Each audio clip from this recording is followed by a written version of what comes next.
Bruce, it is going to be an important few months ahead. Either March, April or May is when the election will be. It's not far away, Bruce.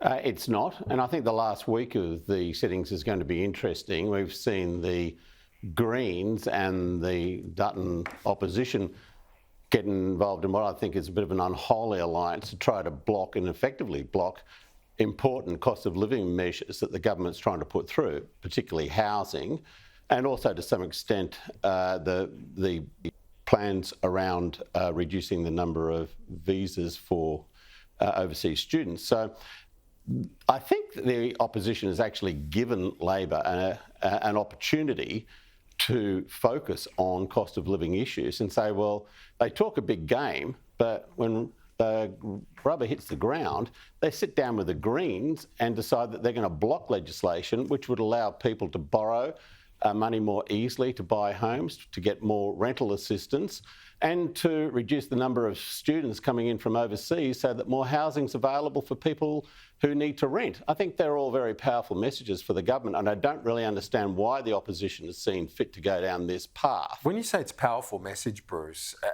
tell me, how does it work politically with voters? Because don't voters just say, you can't get this done, you're the government, it's your fault? Well, that's certainly what Dutton's hoping, and of course that's a very cynical way in which to pursue your politics. The Labor Party has to actually explain to people constantly that there were measures put in place by Labor, introduced into the Parliament and rejected by an unholy alliance between the Greens from the left and the Liberal Party and the coalition from the right.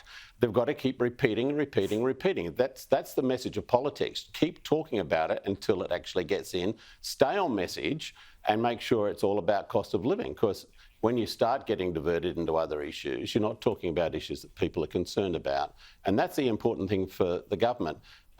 If interest rates come down before May or whenever, then of course that will give them a very good platform to say, well, we stayed the course and this is the benefit you're getting from it. But that's very much in the gift of the Reserve Bank, who seems to take a lot of time taking advice from economists within its ranks, but not going out onto the street or into the houses of people around the country and ask them how they're doing, because interest rates are still so high, and that's within the gift of the Reserve Bank to reduce them. Kerry, the opposition leader's done, I think, a really successful job in getting his side to be unified and to be competitive. And if you'd said to a coalition member, this is where we'll be after 2.5 years, they would have snapped at the chance. They're in the mix for the next election. Many had written them off after the last election under Scott Morrison, but Peter Dutton's got them back into the hunt. What, as someone who's been through, the eye of the storm as an opposition leader, he's facing something soon though that he hasn't experienced before: the intensity, the ferocity of that sort of campaign. Yes, but he's had a lot of experience now. He's actually had that 2.5 years to be discussing issues, to be facing down the media when he does things that they don't like. So I don't think you're going to see an inexperienced opposition leader in a campaign. He's actually very experienced, both as a minister and now having had 2.5 years, as you say, under his belt as opposition leader. So I'm not concerned about that at all. I think he will stand up to that campaign exceptionally well. I'd just like to make a quick comment though on what Bruce said, because look, the problem with what Bruce said was that he had to take a fair bit of time to explain it. And I think that's going to be the issue for the Labor Party when they're trying to explain, as he calls it, the unholy alliance. The issue that people are still talking about and will continue to talk about is cost of living. And the thing they most see as impacting cost of living are interest rates and electricity prices. And to be fair, they're the two things which the opposition has been concentrating on. They keep on talking about how we can have nuclear to bring down electricity prices. They keep on talking about the need for us to reduce the size of government so that we can reduce inflation, so that we can reduce the interest rates.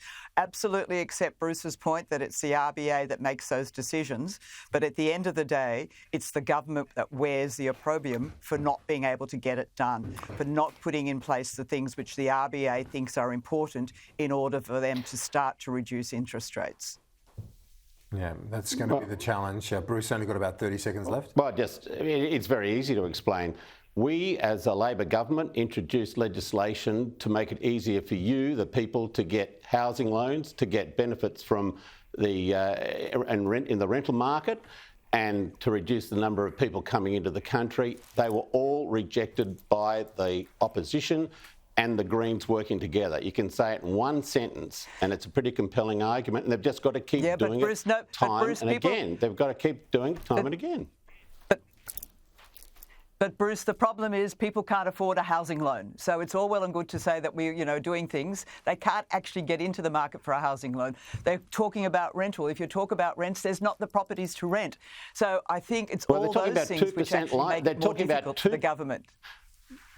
They're talking about 2% loans. That was what that was being knocked back. Loans that were being repaid at that level. So, in return for some equity by the government. Very sensible measures which would make it accessible for people to gain access to housing. They're the things you've got to have those discussions, you've got to have those debates, and we've got to explain to people why they should be getting those benefits and they're not getting them. Bruce, Kerry, see you next week.